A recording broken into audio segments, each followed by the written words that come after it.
Welcome dear children of God.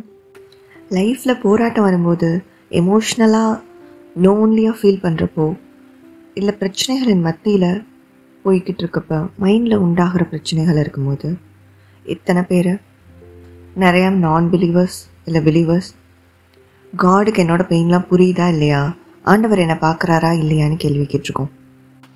இந்த கொஸ்டின்ஸ்லாம் உங்களுக்கும் இருந்ததுன்னா இந்த வீடியோ ஃபுல்லாக பாருங்கள்.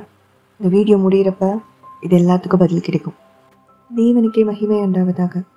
இந்த 10 டேஸில் எல்லாரும் ஏசப்பாவோட மரணத்தை குறித்து, ஏசப்பா சிலுவையில் பட்ட பாடுகள், இது எல்லாத்தையும் குறித்து நிறைய மெசேஜஸ் நம்ம கேட்டிருப்போம். டிப்ரெஷன், ஸ்ட்ரெஸ், ஆங்ஸைட்டி, ட்ரௌமா, இந்த மாதிரி வேர்ட்ஸ்லாம் நம்ம ஜென்ரேஷன்லாம் நம்ம ரொம்ப ஜாஸ்தியாக யூஸ் பண்ண ஆரம்பிச்சிட்டோம். அப்படின்னா இந்த ஜென்ரேஷன் மட்டும்தான் லோன்லியாக இந்த மாதிரி ட்ரௌமாக்குள்ளெல்லாம் போயிட்டு இருக்காங்களா? வேதத்தில் ஆண்டவருடைய ஃபிசிக்கல் பெயினை பற்றி அதிகமாக தியானிக்கிற நம்ம ஆண்டவர் அண்டர்கோ பண்ண எமோஷ்னல் பெயினை பல நேரங்களில் தியானிக்கிறது இல்லை. கர்த்தர் நம்மளுக்காக சிலுவையில் அறையப்பட்டார், ஆணி அடிக்கப்பட்டது, வாரினால் அடிக்கப்பட்டார், நம்மளுக்காக துக்கங்களையும் நம்மளோட பாவங்களையும் சுமந்து கொண்டாருன்னு படிக்கிறோமே. ஆண்டவர் அண்டர்கோ பண்ண எமோஷ்னல் பெயின் பற்றி நம்ம எவ்வளோ டீட்டெயிலாக தெரிஞ்சு வச்சுருக்கோம். வேதம் சொல்லுது, நம்மை போல் அவரை எல்லா விதத்துலையும் பாடு அனுபவிச்சதுனால சோதனைக்குட்படுகிற நம்மளை அந்த பாடுகள்லேருந்து விடுவிக்க அவர் வல்லமையுள்ளவராக இருக்கிறாருன்னு. ஜீசஸ் கிரைஸ்ட் நம்மளுக்காக அண்டர்கோ பண்ண எமோஷ்னல் பெயின் பற்றி பார்க்கலாம். First, he knew he is going to suffer but yet he accepted it. நம்ம யாருக்குமே நம்ம எப்போ மறிக்க போகிறோன்றது தெரியாது, அதே மாதிரி எந்த விதத்தில் மறிக்க போகிறோன்றது தெரியாது. ஆனால் இயேசு கிறிஸ்து இந்த பூமிக்கு வந்தப்ப அவர் மேலே வைக்கப்பட்டிருந்த தெய்வ சித்தம், தேவன் ஒரு மனுஷனாக பிறந்து தேவ திட்டத்தை நிறைவேற்றுறதுக்கு அவருக்கு சித்தம் தெரியும். அவர் எப்படி இருக்க போகிறாரு, நம்முடைய பாவங்கள்லேருந்து நம்மளை மீட்க, நம்மளோட நோய்களை குணப்படுத்த, நம்மளுடைய சமாதானமின்மையை நீக்க அவர் ஒரு ப்ரைஸ் செலுத்த போகிறாருன்றது அவருக்கு தெரியும்.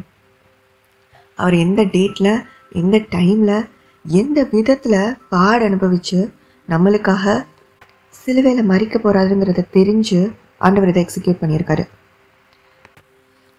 எத்தனையோ மனுஷங்க கொடூரமான முறையில் மறித்து போகிறாங்க, ஆனால் அது யாருமே அவங்க எதிர்பார்த்து நடக்கிறதில்ல. ஆனால் ஆண்டவருக்கு எல்லாமே முன்னாடியே தெரியும்.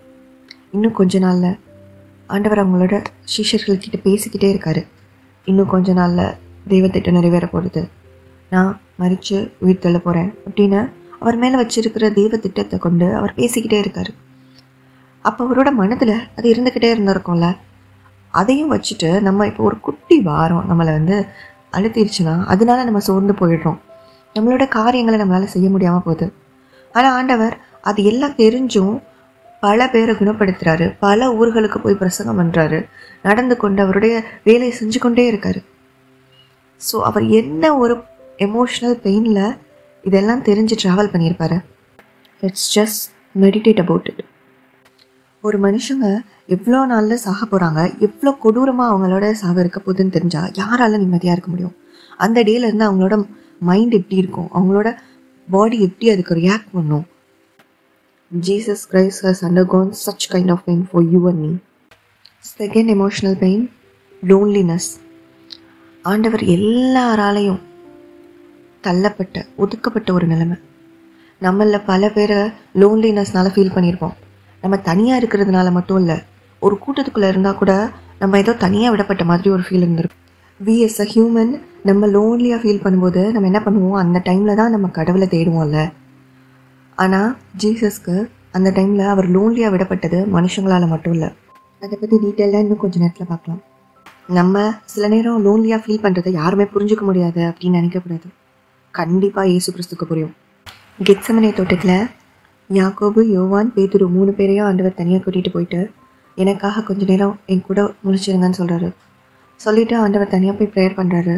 Because he was undergoing a lot of loneliness. ஆண்டவர் திரும்ப கேட்குறாரு, கொஞ்ச நேரமாவது என் கூட நீங்கள் விழிச்சிருக்கக்கூடாதா அப்படின்னு சொல்லி. ஜீசஸ் கிரைஸ்ட் இந்த உலகத்துக்கு வந்தப்போ ஒரு 100% மேனாக இருந்தார். ஸோ அவருக்கு எல்லா ஃபீலிங்ஸும் இருந்திருக்கும்ல.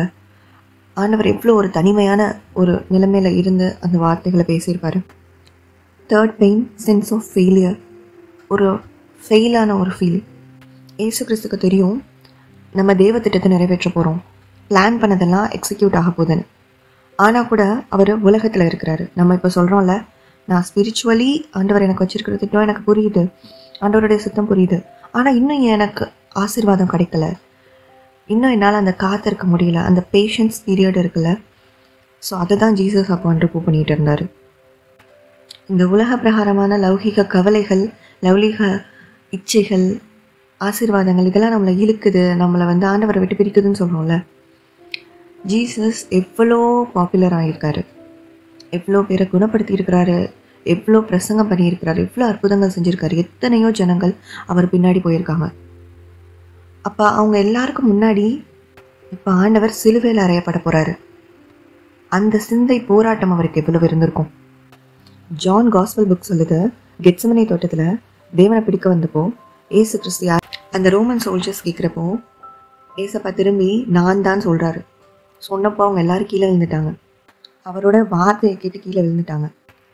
ஸோ ஜீசஸ் கிரைஸ்ட் வீக்காக இல்லை, அவரால் பண்ண முடியாதுன்னு கிடையாது. He was so mighty. அவர் எவ்வளவோ வல்லமைகள், அவர் இயற்கைக்கு அப்பாற்பட்ட தேவன், அவர் கடவுள், அவர் தேவன் அவர். ஆனாலும் இந்த ஒரு ஃபெயிலியரை ஏற்றுக்கொள்ள அவருக்கு மனது வந்துச்சு. This suffering is not at all easy. வேதம் சொல்லுது ஏசப்பா நம்மளுக்கு ஒரு முன்மாதிரின்னு சொல்லிட்டு. ஸோ இந்த உலகத்துக்குள்ளே இருக்கிற நம்ம, இந்த உலகத்தோட ஆசைகள், பிரச்சனைகள், ஆசீர்வாத தடை எது நம்மளை பிரித்தாலும் தேவ திட்டத்தை நிறைவேற்றுறதுல நம்ம ரொம்ப குறிக்கோளாக இருக்கணும். ஏன்னா ஜீசஸ் தான் நம்மளோட ரோல் மாடல், அவர் நம்மளுக்காக பண்ணி காமிச்சிருக்காரு. Fourth, emotional pain. இது நம்ம லைஃப்பில் ரொம்ப ரொம்ப கஷ்டமான ஒரு விஷயம். நம்மளுக்கு இது நடந்ததுன்னா putting down his authority. He has might, he has power, he has every strength to stop this happening. ஆண்டவர் நினச்சிருந்தா இந்த மாதிரி அவர் சிலுவையில் அறையப்பட்டிருக்கிறதுலேருந்து அவர் தப்பிச்சு போகிறதுக்கு அவருக்கு எல்லா பவரும் இருந்தது, அவருக்கு எல்லா மிராக்கிள் பண்ணுற திறமையும் இருந்தது. ஆனால் அவருடைய அத்தாரிட்டி எத்தையுமே பயன்படுத்தாமல் just to do God's will, ஆண்டவருடைய சித்தத்தை செய்கிறதுக்காக தன்னுடைய பவர், அத்தாரிட்டி எல்லாத்தையும் சப்ரெஸ் பண்ணார். ஜீசஸை கைது பண்ண வந்தவொடனே பேதுரு பட்டயத்தை எடுத்து அந்த மல்குசின் காதை வெட்டினார். கத்த சொல்கிறோம், பட்டயத்தை உள்ள போடு, டோன்ட் ஷோ யூ அத்தாரிட்டி. ஒரு சில நேரங்களில் ஆண்டவருடைய சித்தம் நம்ம வாழ்க்கையில் நடக்கணும்னா நம்மளுடைய அத்தாரிட்டியை கீழே வைக்கணும். இதை பற்றி டீட்டெயில்டாக இன்னொரு வீடியோவில் நம்ம பார்க்கலாம். ஆனால் ஆண்டவருக்கு அவ்வளோ பார் மைட் இருந்தோம். இதுக்கு முன்னாடி எத்தனையோ முறை ஆண்டவர் மறைஞ்சு போயிருக்கிறாரு. அந்த மாதிரி எந்த ஒரு காட்ஸ் வில்லை விட்டு பிரிக்கிற எந்த டெசிஷனையுமே ஆண்டவர் எடுக்கல. ஸோ நம்மளுக்கும் காட்ஸ் வில்லை நோக்கி போகும்போது we may have lot of problems. கால் இடறலாம், முடியாதுன்னு தோணலாம். ஆனால் ஆண்டவருடைய திட்டத்தை நிறைவேற்றதுக்கு சில நேரங்களில் நம்மளுடைய பவரையும் அத்தாரிட்டியும் கீழே வைக்கணும். மேத்யூ 11 ஜீசஸ் சொல்கிறாரு, நான் மனத்தாழ்மையாக இருக்கிறேன், சாந்தமாக இருக்கிறேன்னு, என்னை பின்பற்றுகிறவனும் அப்படியே இருக்கணும் அப்படின்னு சொல்லி. அது எவ்வளோ கஷ்டம்னு கண்டிப்பாக நம்மளுக்கே தெரியும். Fifth pain, back to back betrayals. ஆண்டவர் மறுபடியும் புறக்கணிக்கப்பட்டார், கூட இருந்தவங்களாலேயே காட்டி கொடுக்கப்பட்டார். ஏதாவது ஒரு மனுஷங்க நம்மளுக்கு துரோகம் பண்ணால் நம்மளால் தாங்க முடியல. ஆண்டவர் கையிலேருந்து எல்லா அற்புதத்தையும், ஆண்டவர்கிட்டேருந்து எல்லா ஆசீர்வாதத்தையும் பெற்று கூடவே இருந்தவங்க 2 பேர் அவங்கள துரோகம் பண்ணுறாங்க. முதல்ல யூதாஸ் இஸ்காரியோத்து, 2வது பேதுரு. அவ்வளோ அன்பாக இருந்தவர் ஆண்டவரை தெரியாதுன்னு மறுதளிக்கிறாரு. ஆண்டவருடைய அந்த டைம் அவரோட மைண்ட் எவ்வளோ ஹர்ட் ஆகிருக்கும். திரும்ப திரும்ப பெட்ரேயல். அந்த சுச்சுவேஷனில் நம்மளை வச்சு பார்த்தோன்னா நம்மளாலாம் அதை வித்ஸ்டாண்ட் பண்ண முடியுமானே தெரியல. 6th பெயின், ஆண்டவர் உலகத்தின் பாவங்களை எல்லாம் தன்மையில சுமக்க போகிறாரு. இயேசு கிறிஸ்துக்கு பாவம் பிடிக்குமா? அவர் பாவியை ரட்சிக்க பூமிக்கு வந்தார், பாவிகளை விடுவிக்கிறதுக்கு. ஆனால் பாவம் தேவனுக்கு அருவருப்பானது, ஏன்னா அவர் பரிசுத்தர். இயேசு கிறிஸ்து இந்த பூமிக்கு வந்ததுலேருந்து அவர் பாவம் செய்யாதபடிக்கு தன்னை காத்து கொண்டார். எல்லா விதத்துலேயும் சோதனைக்கு அவர் எல்லா விதத்துலையும் சோதனைக்கு உட்படுத்தப்பட்டார். ஆனால் ஒரு பாவமும் அவர் செய்யலை. அப்படிப்பட்ட தேவன் பாவத்தை வெறுக்கிறவர் தன் மேலே பாவத்தை சுமக்கிறாரு. நம்மள எத்தனை பேரை ஆண்டவருக்காக ஏதாவது நம்மளுக்கு பிடிக்காத காரியங்களை செய்ய சொன்னால் மனநிறைவோடு செய்வோம்? எத்தனை பேர் அதை அக்செப்ட் பண்ணிக்குவோம்? ஆண்டவருக்கு பிடிக்காத ஒரு ஹோலியான காட் அவர். அவர் நம்மளுக்காக உலகத்தின் எல்லா பாவம், ஒரு மனுஷனோட 2 மனுஷனோட பாவம் இல்லை, உலகம் படைக்கப்பட்டதுல இருந்து அந்த நாள் வரைக்கும், அதுக்கப்புறம் இப்போ வாழ்ந்துக்கிட்டு இருக்க நம்மள இருந்து கடைசி உலக முடிவு பரியந்தம் இருக்கிற ஒவ்வொரு மனுஷனோட பாவமும் அவர் மேலே ஏற்றப்பட்டது. It is unimaginable. அவ்வளோ பெயின், அவ்வளோ ஒரு சின் அவர் மேலே. யார் மேலே? ஒரு பாவமும் அறியாத தேவன் மேலே. பிடிக்காத ஒரு விஷயத்த நம்மளுக்காக அவர் சுமந்து கொண்டார். அவரோட சிந்தையில் எவ்வளோ காயப்பட்டிருப்பார். 7th பெயின், அவர் மனுஷங்களால் மட்டும் கைவிடப்படலை அப்படின்னு பார்த்தோம்ல. அவர் ஃபாதர் காட், பிதாவாகிய தேவனாலையும் பார்க்க முடியாத நிலைமையில இருந்தார். ஏசாயா 53வது அதிகாரம் சொல்லுது, அவர் நம்முடைய பாவங்களை சுமந்து கொண்டு நம்முடைய துக்கங்களை சுமந்தார், நம்மளுக்கு சமாதானத்தை உண்டு பண்ண ஆக்கினை அவர் ஏற்றுக்கொண்டார். விரும்பத்தக்க ரூபம் அவருக்கு இல்லாது இருந்தது அப்படின்னு சொல்லி உலகத்தின் பாவம் எல்லாம் சுமந்திருக்கிற ஒரு தேவ ஆட்டுக்குட்டி ஃபாதர் காட் 24/7 ஹெவனில் ஹோலி ஹோலி ஹோலின்னு சொல்லி புகழப்படுற தேவனால எல்லா பாவத்தையும் சுமந்து இருக்கிற ஜீசஸ் கிரைஸ்ட் மேலே அந்த பாவத்தை நிவர்த்தி செய்கிறதுக்கு அந்த ஃபாதர் காடோட கோபம் இருக்குல்ல, கர்த்தருடைய கோபம் எல்லாம் ஊற்றப்பட்டிருக்கு.